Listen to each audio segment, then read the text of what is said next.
ភាពនាវាស្លងចាស់ៗដែលគេទុកចតនៅនេះដូចជាឆ្នាំដែរឆ្នាំតែជួយដែរលេងត្រីឆ្កែងទីពោលេងនុយជីកត្រីត្រីកេះបងប្អូនក្បែរស្លងនឹងសម្បូរបើនេះជាប់តិចដែរណានេះបងប្អូននេះស្ទូចត្រីនេះ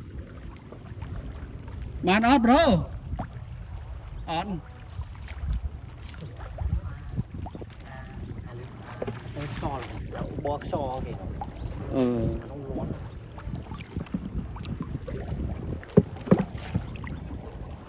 នឹងបាច់កើត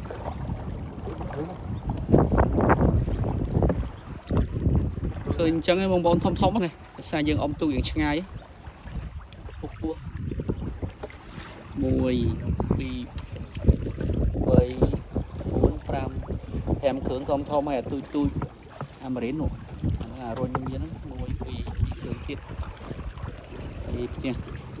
ដៃទឹកគ្រឿងទៀត